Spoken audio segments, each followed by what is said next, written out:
So this is my John Deere L110 lawnmower. I've had it for 16 years, so it's gone through some wear, tear, and beat ups. And I needed to change the fuel line because it was leaking. So this is the old fuel line, and I noticed that I filled up the tank and left it in the garage, and I came out and it was only half full. So this is the hose I replaced. This isn't an instruction manual step by step to show you it, but after I did it, I thought it would be helpful to post this and give you a few suggestions.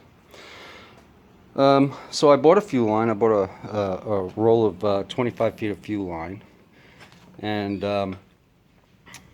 then I went about doing this. Now, the reason I'm doing this is because online wasn't very helpful. You see a lot about fuel tanks and all this other stuff, but not the fuel line or replacing it.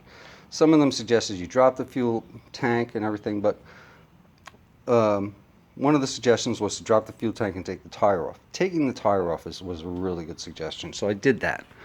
All right, and then I could reach with needle nose pliers under here, and I could undo the clip and pull this off. I actually had to cut the ends a little bit to get it off because it was really stuck on there, but pulled that off. And then you're going to come across 3 clips. First one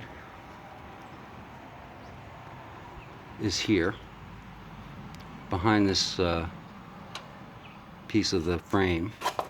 The second one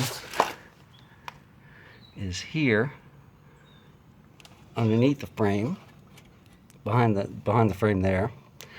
And the third one is way underneath. It's actually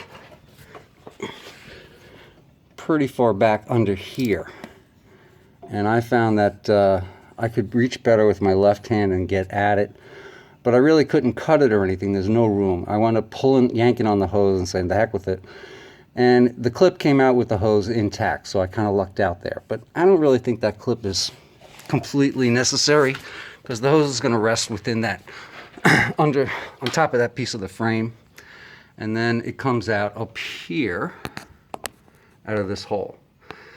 Now when I put the hose back, and then it goes to the gas filter. When I put the hose back in, the new one, I started here because it was easier to push it through to this hole here.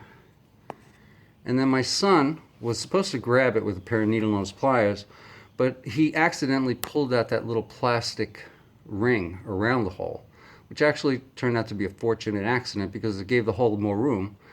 And I was able to push the hose through it and snake it to the gas filter on the other side.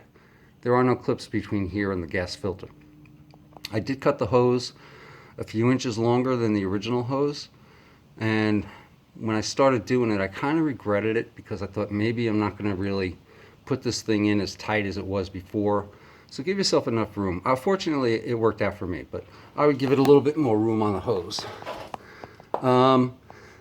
So once I got the hose through this little hole and got it over to the gas filter on the other side, then I started working backwards.